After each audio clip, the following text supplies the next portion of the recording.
books, but I can see the appeal. And I spend a lot of my time learning about these things because I'm passionate about it. And in a way, it invokes emotions in me that other forms of media don't really touch. So I found there was this podcast I was listening to a couple years ago called Geek Therapy.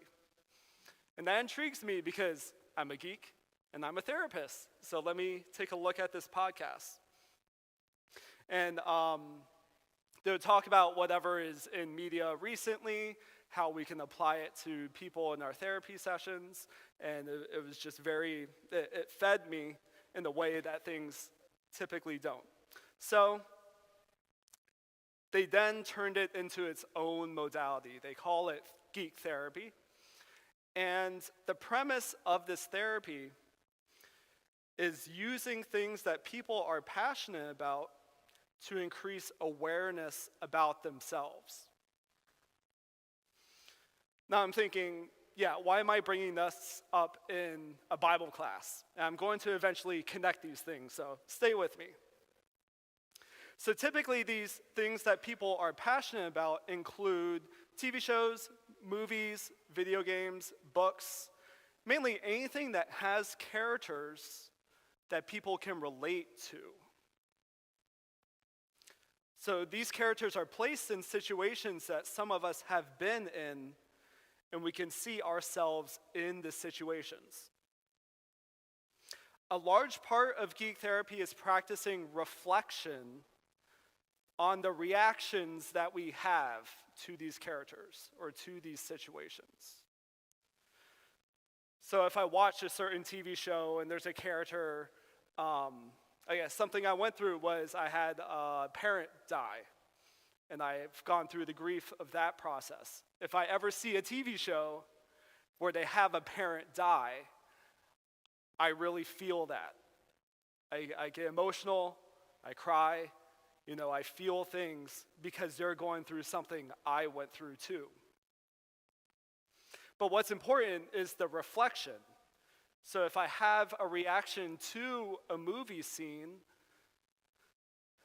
I need to look at that reaction and see what it says about me or about an experience I have, or maybe there's something that I haven't spoken about before that this movie, TV show, book is bringing up inside of me. So did the scene in the movie make you cry or give you goosebumps? Did a chapter in the book make you laugh out loud or make you throw the book in anger? Did the TV show grab you with its hook and you stayed up late watching it episode after episode? I don't know if anyone has been through a good TV show binge in a while. But these are the reactions a geek therapist looks for. After reacting, reflect on why you feel that way. What was happening in the situation that you related to? Do you see yourself in the character? So I ask right now, does anyone have any examples of media they've watched recently or read that they reacted in some sort of strong way? I ask for lots of audience participation. So does anyone have any media that they've reacted in a strong way? Or do we have a microphone?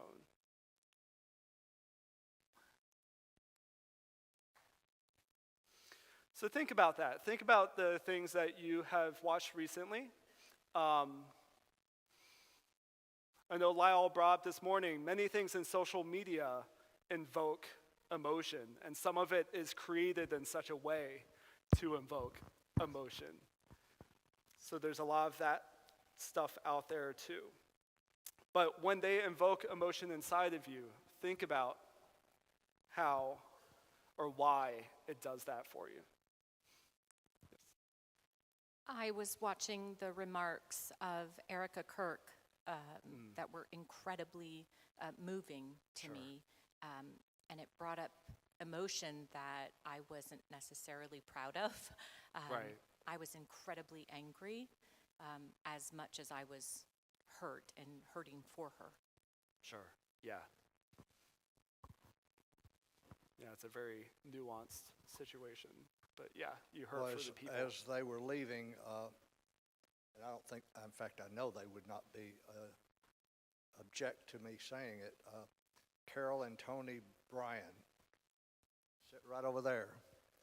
First time attending here. They're here in Naples. And as she was leaving, she visited with me just for a little bit. Quite emotional. She was here because of Charlie Kirk. Okay. She realized that the events of late, she and her family needed spiritual grounding. And she wanted to be with people of like faith, and she came here. And she appreciated the service and asked for us to continue to pray for that family and for his message to continue to be louder and louder in our communities. Sure, that's an incredible impact that had on people. And it's incredible that they came here. So, I was just telling Bill during the 15-minute fellowship break that I watched the new Charlie Kirk Charlie Sheen documentary. That will make you feel very good about yourself. and all the things he went through. Yeah. You know, Alex said something when he was leading communion today that I never really thought about before, and is kind of an answer to what we face or what's out there now. And he made the point that we're all, and it really moved me, was that we're all created. The person that shot Charlie Kirk, as well as Charlie Kirk, are created in God's image. And how can somebody created in God's image do that to someone else created in God's image? And if we just all remember that, and that it was just a little snippet of what he had to say up there, but that really moved me. Yeah. I think I have an interesting perspective being a therapist because I work with everyone. I work with the people who have done horrible things just as much as the person that's been the victim or affected. And I need to have compassion on everyone. Not everyone can do that. But that's actually in one of my closing statements here today is how much more we need compassion in this world. And that's something that when Lyle was reading some scripture, God's compassion came up often. I think it's because I was doing this lesson, it popped up to me a lot. But it's incredible that God can be both just. You do need consequences for the actions. But he can also be merciful and compassionate. And we need that more than anything, I believe. Okay, so let's bring this here. Why do I bring up geek therapy in Bible class? I believe the geek therapy model can be adapted to the Bible. In a way, the Bible is a book or a type of media. The Bible itself has many stories that can generate reactions. Jesus himself told parables, which in essence are stories with secondary meanings, some to create reactions and also to reveal truths. One example I thought about, this isn't a parable, but of using a story to invoke emotion and bring about change was the fallout of David and Bathsheba in 2 Samuel. So if you please turn in your Bibles to 2 Samuel 12. But I want to set the scene a little bit. So David was the king at this time. And his kingdom was in a war. Instead of being more involved in the war, he was home relaxing and happened to see Bathsheba bathing on the top of her roof. David ordered for her to be brought to him, and he slept with her. She became pregnant and David ordered that her husband, who was a soldier in the war, to be killed and to make it look like an accident. This didn't sit right with God, because this is someone that he has put his heart into, has given him this kingdom, and this is how he is using his power. So let's look at 2 Samuel 12, 1 through 7. The Lord sent Nathan to David. Nathan was a good friend to him. Then he came to him and said, "There were two men in a certain town, one rich and the other poor.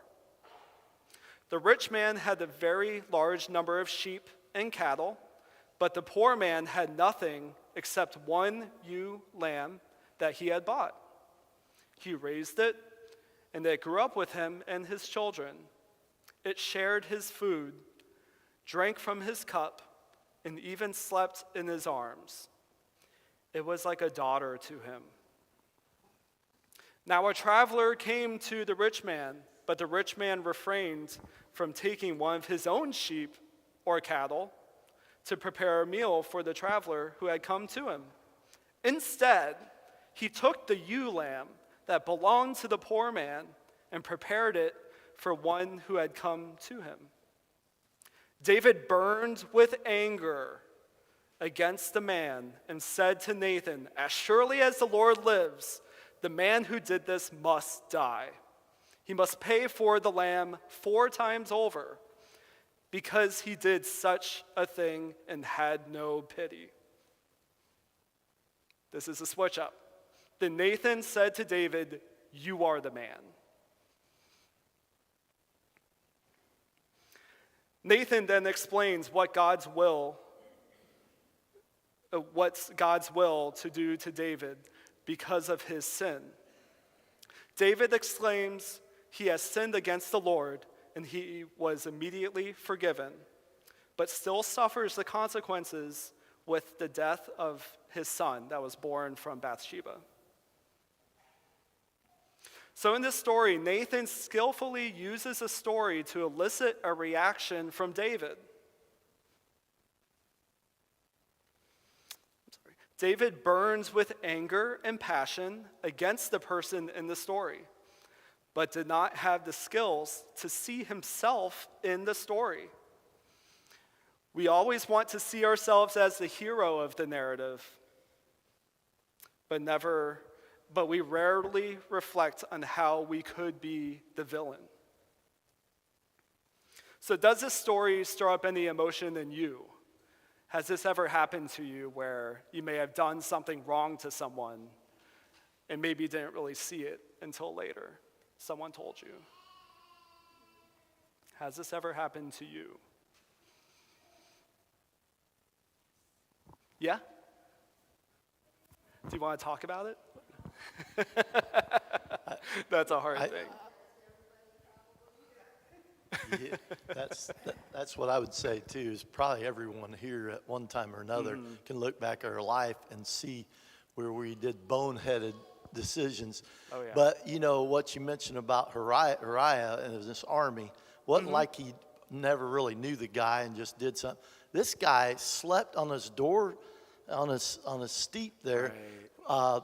For days and days. He wouldn't even go home to his wife. That's what he wanted him to do, because he wanted to protect David. He was one of his loyalist soldiers he ever had, and he was there 24/7 with David. He was such a great guy to David, and for David to do that's something. But you know what? We've probably done that with friends also, so Right. maybe not as severe.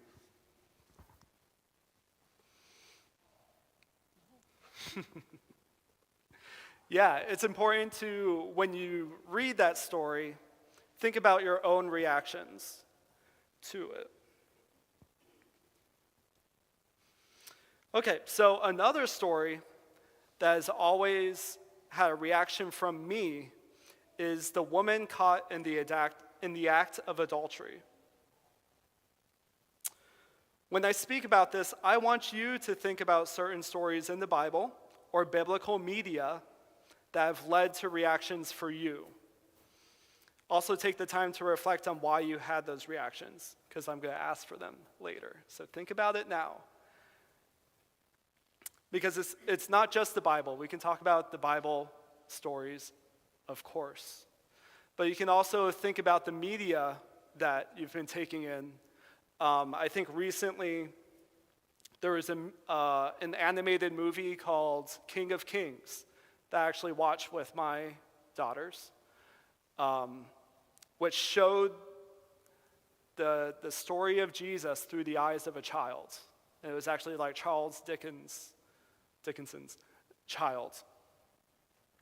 Then there's The Passion, which is a lot of us, I was a child when that came out, so I wasn't allowed to watch it when it was in theaters, but that also elicited many emotions. And right now there's a TV show called The Chosen, which brings Jesus to life. It helps with Jesus being brought to life. It helps me reflect on, because I've trouble visualizing media. As I'm reading, I don't really get that mental picture that a lot of people can.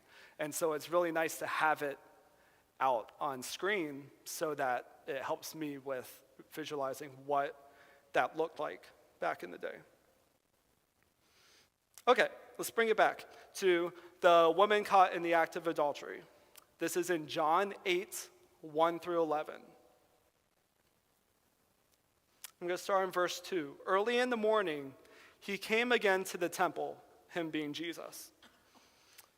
All the people came to him, and he sat down and began to teach them. The scribes and the Pharisees brought a woman who had been caught in adultery, and, making her stand before all of them, they said to him, "Teacher, this woman was caught in the very act of committing adultery. Now, in the law of Moses commands us to stone such a woman. Now, what do you say?" They said this to test him, so that they might have some charge to bring against him. Jesus bent down and wrote his finger on the ground. When they kept on questioning him, he straightened up and said to them, "Let anyone among you who is without sin be the first to throw a stone at her." And once again he bent down and wrote on the ground. When they heard it, they went away, one by one, beginning with the elders. And Jesus was left alone with the woman standing before him. Jesus straightened up and said to her, "Woman, where are they? Has no one condemned you?" She said, "No one, sir." And Jesus said, "Neither do I condemn you. Go on your way, and from now do not sin again." Does this passage stir any emotion in you?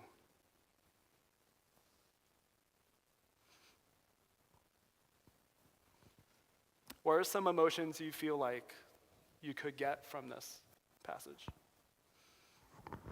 You know, people who aren't members of church, non-believers, so forth, will take that passage and make it something else, that you can't judge anybody for anything. You know, they'll try to use it against you. Sure. So what kind of emotion does that bring up? Any emotion? Does that cause you to be angry because people can twist? Well, I mean, it upsets me because there's other passages and that they use to say that you can't judge somebody, and it confuses me. I don't know if you call that an emotion, but I'm confused. Confusion? Yeah, definitely. Uh-oh, my mother-in-law. I was going to say, one of the things that touches me here and with anger is the level of hypocrisy. Yeah. You know, you've got the men over here that are so angry and ready to kill the woman, Yep. but it takes two to commit this act. She was remorseful. Jesus is like, Jesus judged, but he says, go and sin no more. Yep. He didn't say, oh, you're forgiven, you know, but Keep doing it. keep Yeah, doing yeah. whatever you're doing because I'll forgive you again. That's not what he said. He forgave, and then he said, go and sin no more. The men were not remorseful. They didn't come and say, hey, I'm sorry too, I need forgiveness. That's where it gets me.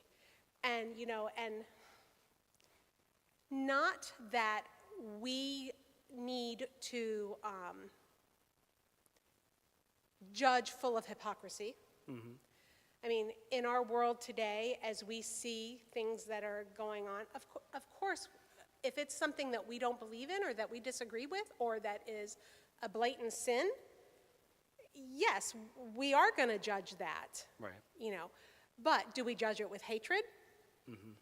Do we judge it with, you know, or do we judge it with loving kindness? And yes, I may tell you that, you know, you're committing this sin no matter what it may be. You know, does that mean I'm going to disown you or never be affiliated with you again? Hopefully not. Right. You know, hopefully I will, you know, explain to you why you need to, you know, if you're a chronic liar and I catch you in lies all the time, that sin is not less than this man that's committing adultery by being with a prostitute. Right. You know, it's like a sin is a sin is a sin. So I think we need to be careful of us putting levels Right. of what sin's acceptable and what sin is not acceptable. And then how do we deal with it? Do we deal with it with grace? You know, or do we deal with it with animosity or with judgment or, Right. or with hatred? You know. Yeah, it's amazing that in this story, Jesus gave the people with stones in their hands space to reflect on their own sin because they thought their sin was not as bad as hers because the law said she dies because of her sin. Mine's fine. I can even do the same thing and not be stoned. But Jesus gave them the space to reflect, and I think that's very special. I've read this story lots of times because it's my favorite story in the Bible. But now when I read that story, it brings me a lot of peace. It kind of makes me happy because as long as I've got Jesus in my corner, my accusers have no power. That's incredible. Zach, I may be a little slow, so I'm going to go back to the previous story. Go and- for and- it. And make a point, if you don't Please. mind. And the emotion that I have in that regard is hopeful. And the reason I say that is we stop the story at a certain point. If we carry the story a little further, we realize that God did punish David. He took away a child. David was contrite, just beyond himself as far as woefulness of his sin. Yeah. As Paul Harvey says, the rest of the story, at some point in time in the future, David and Bathsheba had a child. That child was named Solomon. And that's what we're studying on Monday nights, is the Proverbs. And look at all the good that came from his reign as king and the wisdom that was proclaimed through God's wisdom that came through Solomon and through the book of Proverbs. Yeah, I'm glad that we have the whole story of David because we can see ourselves in him. Very much so. Yeah. Okay, so for me, with the story of the woman caught in the act, for me, it's how Jesus approaches the situation with gentleness and burning passion against injustice. He saw through the situation. It was a woman that was taken advantage of and made a pawn in the games that the leadership were playing against him. He gives the crowd time to reflect on their own sin, going from a potentially violent scene to one of redemption and forgiveness. I reflect on the many sins in my own life and can see the gentleness that God has approached with me. Seeing this gentleness in my own father and mentors that have guided me through life. So that's where I connect geek therapy. I see the sadness I feel about the situation. I sense the anger, which I'm so glad women are not treated the same way these days. And I need to reflect, okay, why do I feel that?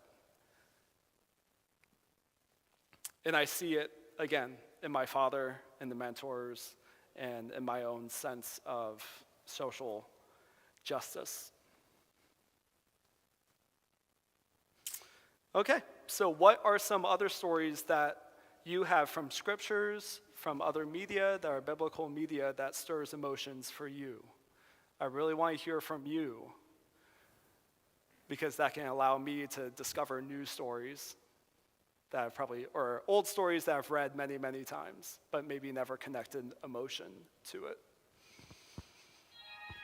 Oh no.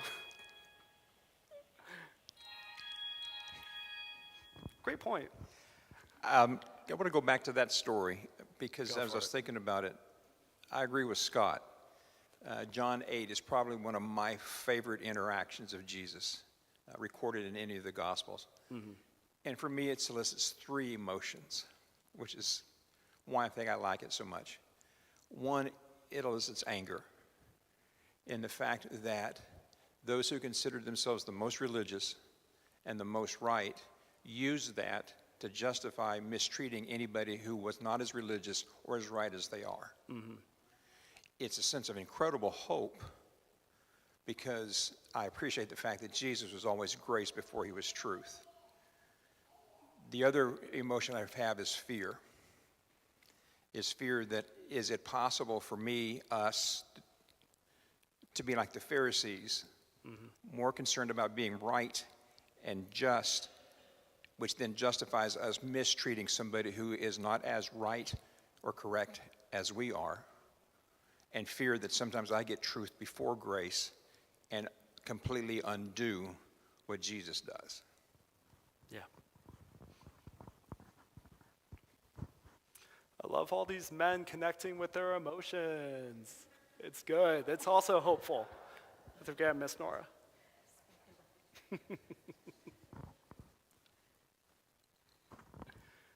I was just going to say that the first time that I really got it, because I don't watch the news anymore because I get so upset. And it's a trigger thing for me, so I decided not to watch it. And I'll tell people, please, I don't want to go into all these long conversations. But the one thing, the first thing that really affected me was when that guy from the insurance company, like a CEO or something, was shot right before Christmas. And people were laughing and saying how great it was, and they were all for the guy that killed him. And I couldn't believe it. And it's the same thing now with Charlie Kirk. People are celebrating, printing shirts showing his picture and blood coming out of his neck, and they're rejoicing. And I try and think, I'm sure that's how people were when Jesus died. They thought they quieted him, you know? Wow. And I just don't understand people being so hard-hearted and mean and nasty, and I feel for their kids. Sure. That's why compassion is so important. You can disagree with someone. We can take a nuanced look at why people don't like insurance companies and the people that run them. But violence, I'm a very anti-violent person, if you know me. And never the answer. I love talking, conversation, dialogue that can bring about change. So, yeah. Okay, since we're almost out of time, I want you to go home this week and do that for yourself. Look at some of your favorite stories, watch your favorite media, look at your reactions, reflect on them. Because if you learn to reflect on your reactions, they may tell you something about yourself. This thing that you learn may be something that the Holy Spirit is prompting you to alter or change in some way. Either it's something that's unresolved in your past that you could speak to a trusted friend or a professional about, or it's something that needs to change in your life so that you become more congruent to Jesus. Romans 8:29 says, "For those God foreknew, he also predestined to become conformed to the image of his Son, that he might be the firstborn among many brothers and sisters." There is a reason the story is there in the Bible. There is a reason you read it at that certain time. The funny thing about the Bible is how living and active it is. It changes its application each time you read it and dive into its words. One thing about emotion is that we spend a lot of time repressing them, stuffing them down as something that is seen as weak. God created emotions for a reason and experiences emotions himself as Jesus wept for his friends and his righteous anger for injustice. Pain demands to be felt, but also all emotions do. Keying into them and reflecting on them helps us grow more into the image of Jesus and and develop more empathy and compassion for other people. Again, compassion is something that we need a whole lot more of in this world. And it is also necessary to help have an impact on other people. Can you join me in prayer while we close out? God, thank you so much for this time that you gave us, that we can come worship you, sing songs in your name, and really feel the emotions that songs and your word brings to us. Help us to feel more for ourselves, feel more for other people, so that we do view all people as one that you created, one that bears your image, and one that your Son died for. Help us to use this information for us to grow more and be more like your Son. It's incredible, the stories that we read of your Son, and man, do we need more of that in this world too. Let's go out there and act justly. Do things that show mercy, and to love you so much more, Lord. In Jesus' name we pray, amen. Yeah, go for it, Tate. Scott, we have one more.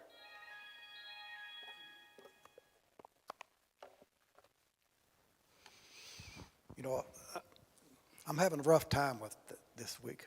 Sure. I know when you say compassion on what? I mean, compassion on what? I mean, what are you talking about? For real, I mean. Oh, for real? Yeah. Compassion on. Okay, sorry, you're speaking about the Charlie Kirk situation. So, I mean, on the shooter, let's have compassion on him. Yeah, Hate the sin, yeah. Hate the right. violence. That's what I'm talking about. God sees sin as sin. Right. What he means by that is they're getting the same judgment. He doesn't mean that we look at sin different. Things hurt us more than others things. So it's hard for me right now to have compassion on this gentleman. Oh, yeah. Okay, I've asked for, Amanda's stronger than I am. She's always said, well, you got to show mercy. Right now, it's hard for me to do that. Right. Because Charlie Kirk was doing good and was preaching good things to better our country and our young generation. Now, it's just hard for me to have compassion. He deserves judgment. He's going to be judged by the public plus God also, unless he repents and be baptized. He's forgiven, I understand that. But I don't have compassion on him right now. Right. And I think I speak for more than me Sure. here, and I'm just not afraid to say it. Sure, yeah, yeah. So it's very important to look into that resistance, the resistance to have compassion or love for someone, and really reflect on why is that there? And then turn point to Jesus. Would he have compassion on the people that would have actually thrown the stone? Probably, because he's Jesus. He's incredible. We're not Jesus. We're not Jesus. But that's what I was saying with compassion, we become more in the likeness of Jesus. It's not bad you're having those feelings. It's not good you're having those feelings. It's feelings are neither positive nor negative in my book. They help give you information on yourself and what you're feeling. And so let's take in that information, find out why, and that can help us, again, become more like Jesus and congruent. Well, let me say something real fast. It helps me when I think about it. It makes me sad more than anything of the evil that has just invaded this country because of the focus on self and everything else. The evil is what makes me sad, not the act. The act is sad, of course. But the fact that the evil is trying to take over, so we have to rise up. Sure. Yeah, In love, yes, Now, definitely. it puts a more of a challenge to me, it does me anyway, to represent God more. I mean, I did before. I mean, in a small way, I did what Charlie did in a certain way. Some people know here and some don't. But it's going to make me stronger now. And I hope it does everybody else Yeah. to see that happen in our world.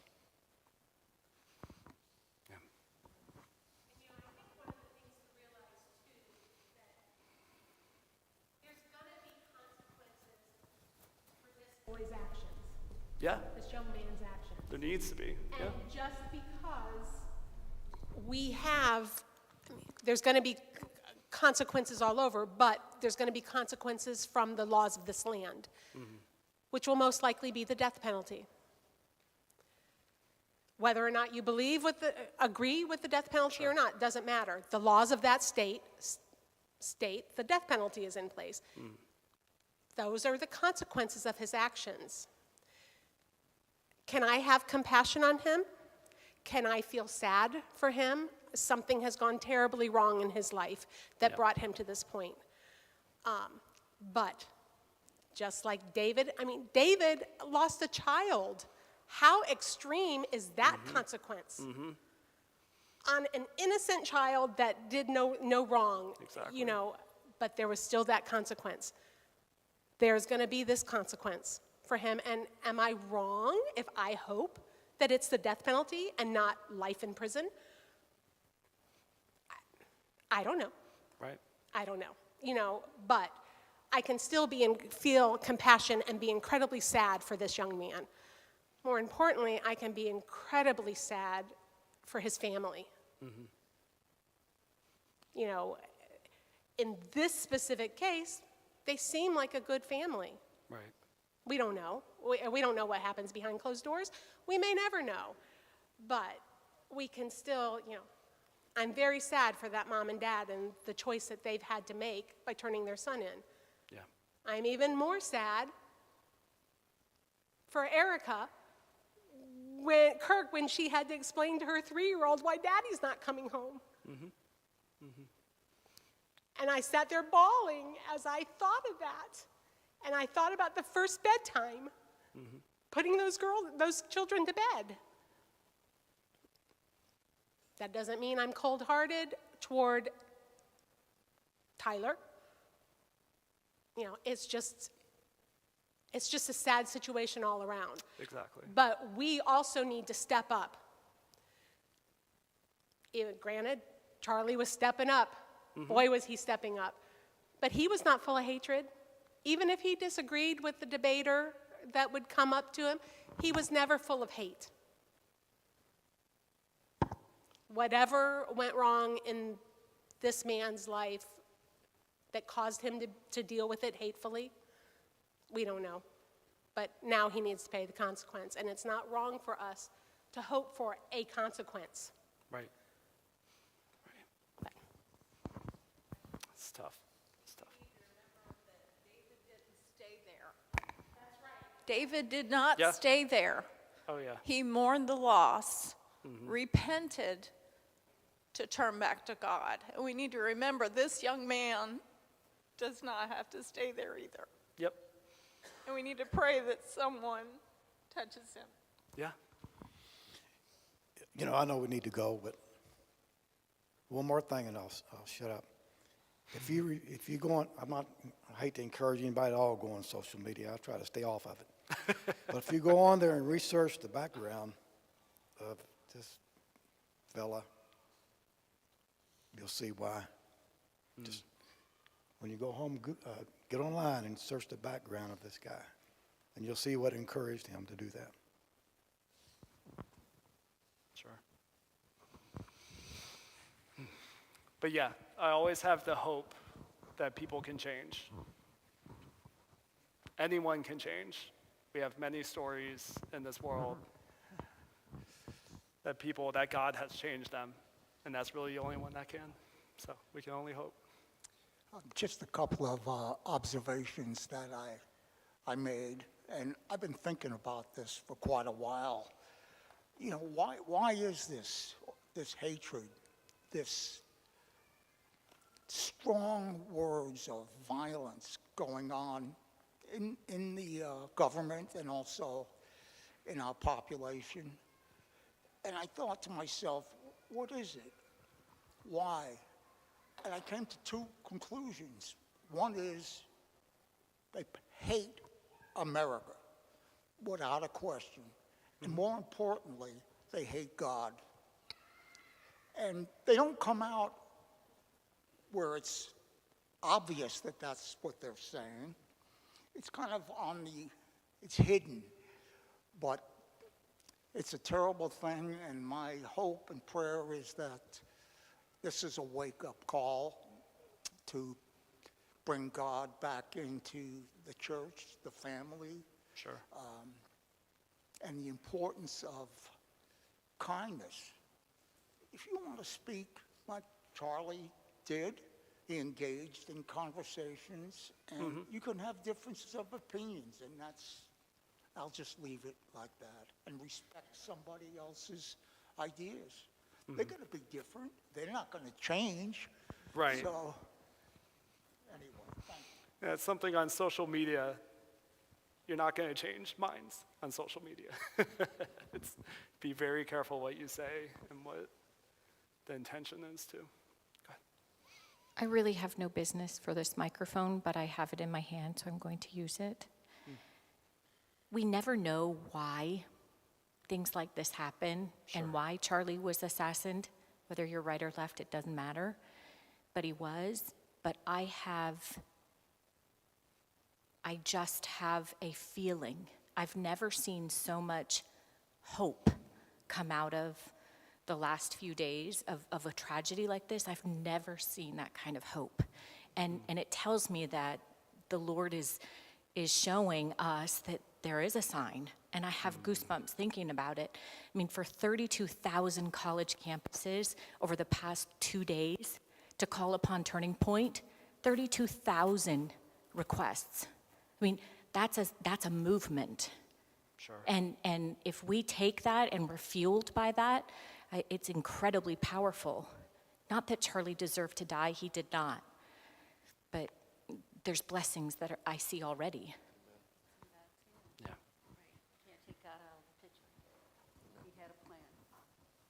All right, one more. Danny, you're up. We get kids trying to get out of class. I'm also scared I'll say something I'll regret. I don't know if I understood everything that was said, so I hope I'm not repeating.